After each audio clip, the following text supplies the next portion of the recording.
तलाक। अदालत रोज की तरह आज भी खचाखच भरी थी। अंतर था तो बस चेहरों का।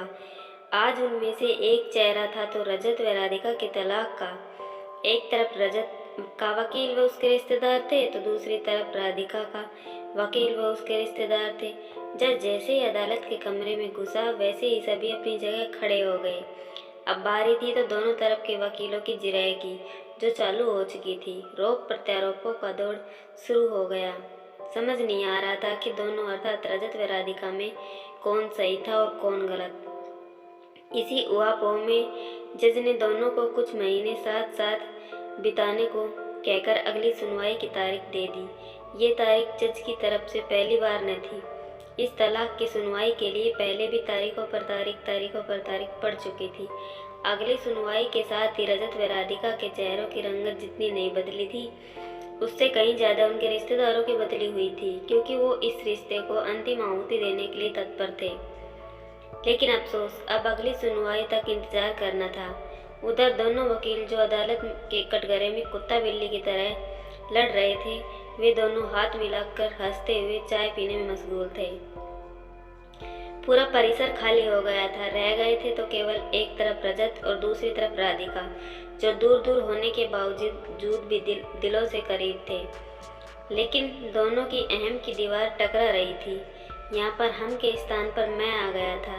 फिर अकस्मात दोनों एक दूसरे को नज़रअंदाज करते हुए आगे बढ़ गए। रजत अपनी ऑफिस की तरफ तो राधिका घर की तरफ। राधिका जैसे ही घर पहुंची तभी लो, महारानी जी फिर इस घर में आ गई। सास ने राधिका के घर आते ही कहा, अरे माँ, इसे तो कुछ बोलो ही मत, नहीं तो हम लोगों के ऊपर भी प्रताड़ना का केस ठोक देगी। राधिका की ननद ने कहा। राधिका सुनकर भी अनजान बनते हुए सीधे अपने कमरे में चली गई, परंतु बाहर से ताने बराबर सुनाई पड़ रहे थे। अब देखो, महारानी बाहर से आई और सोने चली गई।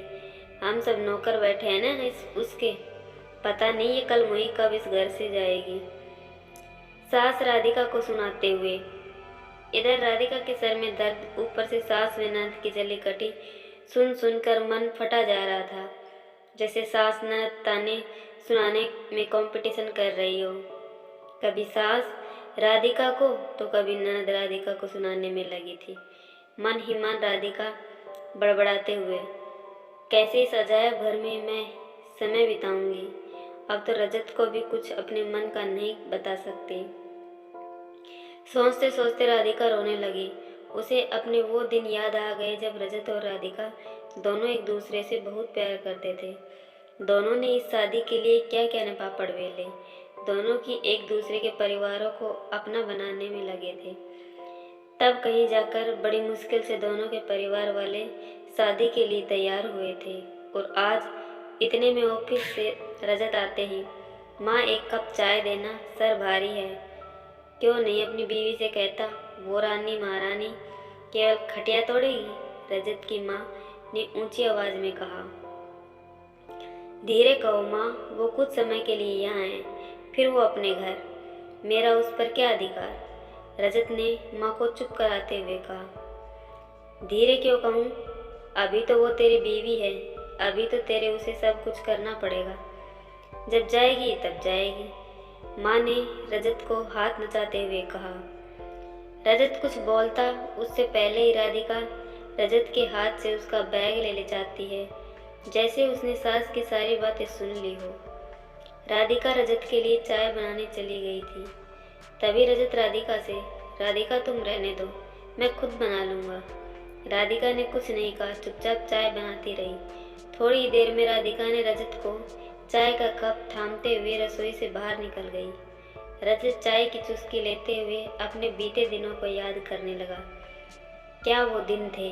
राधिका यूं ही हर शाम मेरे लिए चाय लाती और मैं उसे छेड़ने के लिए खींचकर अपने पास बैठा लेता।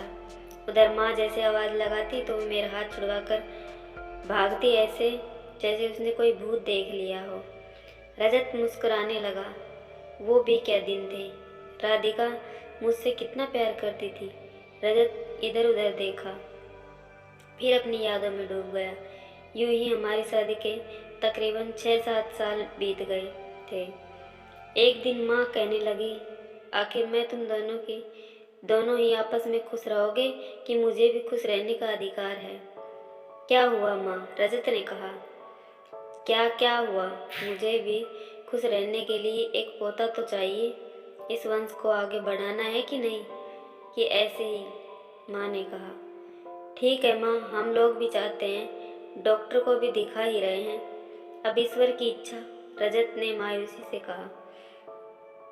माँ ने अपने बेटे का मुंह देखकर धीरे से दबी जुबान से रजत को कहने लगी, एक बात कहूँ, अगर न हो तो उसे छोड़ दे, मैं तेरी दूसरी शादी करवा दूंगी, राधिका की तरफ इशारा करते हुए। क्या क्या बोल रही हो माँ? रजत लगभग चीख ही पड़ा था। इसमें मैंने क्या गलत बोला? कम से कम वंश चलाने के लिए एक पोता तो चाहिए।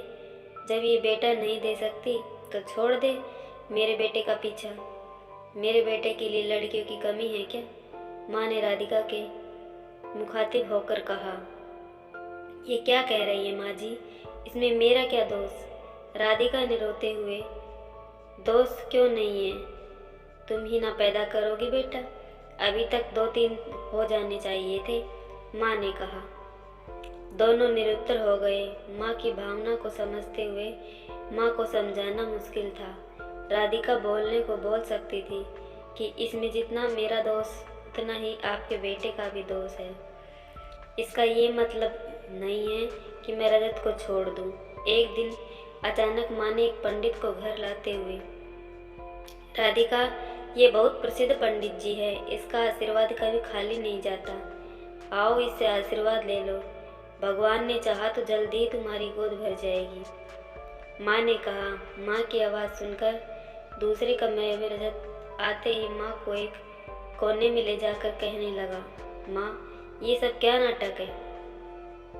आप टीवी पर इतना कुछ देखती है, फिर भी मुझे पता है, इसलिए तेरे सामने ही आशीर्वाद देकर चले जाएंगे। अगर इससे हमारे घर का कुल दीपक आ जाए तो क्या दिक्कत है? थोड़ा रुक कर फिर माँ ने कहा, फिर तो तेरे को कोई दिक्कत नहीं है ना? माँ ने रजत को समझाते हुए। ठीक है, आपकी जो मर्जी वो करो, रजत ने अपनी माँ के आगे हार मानते हुए। पंडित जी आगे बढ़कर राधिका को आशीर्वाद के रूप में कुछ सामग्री देते हुए, बहू, इसे गुरुवार के दिन पीली साड़ी के पल्लू में बांध लेना और हर गुरुवार को वही साड़ी पहनना, तुम्हारी झोली जल्दी ही खुशियों से भर जाएगी। पंडित जी थोड़ा रुकते हुए, लेकिन एक बात का ध्यान रखना, बांधने के बाद वो साड़ी खोनी नहीं चाहिए, नहीं तो अनर्थ हो जाएगा। अनर्थ कैसा पंडित जी? सांस ने पूछा। आप सभी की मुश्किलें और बढ़ जाएगी, पंडित जी कहते हुए चला गया। राधिका पढ़ी लिखी होने के कारण इन अंधविश्वासों को मानती नहीं थी, परंतु इसमें उसका नुकसान था भी क्या? बस फिर क्या था, अगले दिन ही गुरुवार था, इसलिए राधिका उसी दिन एक पीली साड़ी खरीद कर ले आई। गुरुवार को पंडित जी ने जैसा कहा वैसा ही उसने किया। उसके अगले दिन साड़ी भी बहुत हिफाजत से धोकर सुखाई। बार बार काम करते करते साड़ी को देख लेती, पर ये क्या, दोपहर होते होते तक उसकी साड़ी वहाँ से गायब हो गई। दौड़कर अपनी सासू से पूछने आई, माँ जी, आपने मेरी साड़ी उतार ली क्या? मैं नहीं तो क्यों, क्या हुआ? सास ने कहा। माँ जी, साड़ी नहीं दिख रही है। राधिका ने डरते डरते कहा। क्या तूने साड़ी खो दी? तुझे साड़ी देखनी नहीं चाहिए थी? पंडित जी लोग तो पहले ही बोल रहे थे कि साड़ी खोनी नहीं चाहिए। हे भगवान, अब इस घर का क्या होगा? सास बवाल मचाते हुए। राधिका को समझ नहीं आ रहा था कि साड़ी गई तो गई कहाँ। घर में कोहराम मच गया। सास ननद सभी राधिका को बोले जा रही थी। इतने में रजत घर आते ही, क्या हुआ माँ, क्यों इतना घर में शोर शराबा है? क्या बताऊँ बेटा, जिसका मुझे डर था वही हो गया, साड़ी खो गई।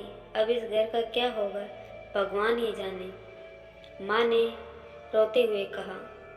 राधिका, राधिका, देख रहा हूँ, आजकल तू बहुत लापरवाह होती जा रही हो। एक साड़ी भी नहीं संभाल सकती थी, रजत ने राधिका को डांटते हुए। छोड़ बेटा, इसको अगर इस घर की इतनी ही चिंता होती तो साड़ी का ध्यान न रखती। अब फिर पंडित जी को बुलाकर पूछना पड़ेगा कि इस बला का क्या उपाय है, माँ ने रजत को राधिका के प्रति भड़काते हुए। अगले दिन फिर पंडित जी आ धमके। सास और पंडित जी में तकरीबन 1-2 घंटे बातचीत चली। फिर पंडित जी ने राधिका को बुलाते हुए, लो बहू, ये भगवान का प्रसाद है, इसको सुबह घर की पूजा करने के बाद सास के हाथों पानी में घोलकर पी जाना। शायद भगवान ने चाहा तो सब ठीक हो जाएगा। और हाँ, इस प्रसाद को पीने से पहले तक संभाल कर रखना, कोई और लोग इसे खा न ले, नहीं तो फिर मैं इस घर को किसी भी हाल में मुसीबत से नहीं बचा सकता। राधिका डरते हुए उस प्रसाद को अपनी अलमारी में रखते हुए यही सोचती हुई कि जल्दी से सुबह हो और इस प्रसाद को पीकर सारी समस्या खत्म करो। दरअसल राधिका आने वाली समस्या से ज़्यादा वर्तमान की समस्या से ज़्यादा परेशान थी।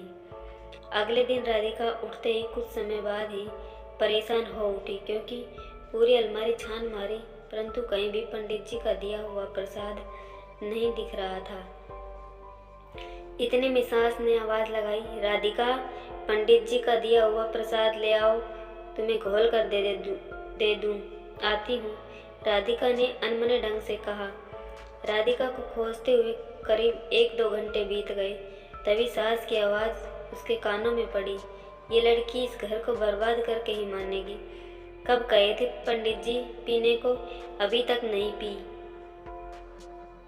राधिका, गुस्से में माँ जी ने आवाज़ लगाते हुए। जैसे ही राधिका ने बताया कि प्रसाद कहीं नहीं मिल रहा, वैसे ही मानो घर में भूचाल आ गया हो। सास, ननद, रजत सभी उसको खरी खोटी सुनाने लगे। बात इतनी बढ़ गई कि रजत का हाथ राधिका पर उठ गया।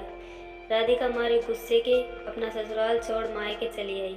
फिर क्या था, राधिका उस अपमान को बर्दाश्त न कर पाई और बात तलाक तक आ गई। तलाक के लिए अदालत के दरवाजे खटखटा दिए गए और जिरह चालू हो गई। और आज अदालत ने राधिका को कुछ दिनों के लिए वापस रजत के साथ कर दिया। इतने में रजत की नज़र चाय के कप पर पड़ी जो ठंडी हो चुकी थी। रजत ठंडी आंखें भरते हुए मन ही मन, राधिका, तुम ही हो इन परेशानियों की जिम्मेदार। ना पीली साड़ी खोती, ना ही ये तब परेशानी आती। सोचते हुए बालकनी में घूमने लगा। तभी उसकी माँ की आवाज़ उसके कानों में पड़ी, देखा मुन्नी, कर दिखाया ना, बड़ा मुश्किल था राधिका से रजत का पीछा छुड़वाना। आखिरकार मेरी मेहनत रंग लाई, माँ ने अपनी जीत का सेहरा बांधते हुए। हाँ माँ, मान गई आपको। भैया की दूसरी शादी करवाने के चक्कर में आपने तो एकदम फिल्मी हीरोइन की तरह एक्टिंग की थी। अच्छा माँ, एक बात बताओ, साड़ी तो समझ में आती है कि तुमने उतार ली, परंतु प्रसाद, ननद ने माँ पर गर्व करते हुए। अरे पगली, प्रसाद गायब करना कोई मुश्किल काम थोड़ी ही था। वो प्रसाद मैंने उड़ने वाले पदार्थ से बनवाया था, जो एक हवा के संपर्क में आते ही 8-10 घंटों में अपने आप उड़ जाएगा। फिर क्या था, अलमारी में पड़ा पड़ा उड़ गया। माँ ने अपनी पीठ अपने ही हाथों थपथपाते हुए। रजत सुनते ही ऐसा लगा मानो कदमों के नीचे से जमीन खिसक गई हो। माँ, ये तुमने क्या किया, अपने ही बेटे के जीवन में जहर घोल दिया, एक बच्चे के खातिर। बच्चा तो हम लोग अनाथालय से लेकर ही आने वाले थे, फिर तुमने ऐसा क्यों किया माँ? मैं आज भी राधिका को बहुत प्यार करता हूँ, परंतु वो मुझे माफ़ नहीं करेगी। रजत वहीं बैठते हुए रोया जा रहा था और साथ ही कहता जा रहा था, मुझे माफ़ कर दो राधिका, मैं तुम्हारा गुनहगार हूँ। आज रजत की तरफ से अहम व मतभेद की दीवारें टूट गई थी, घमंड चकनाचूर हो गया था, नफरत हमेशा के लिए दफन हो गई थी और राधिका दूसरे कमरे में सभी बातों से अनजान रजत से दूर जाने पर आंसू बहा रही थी। धन्यवाद।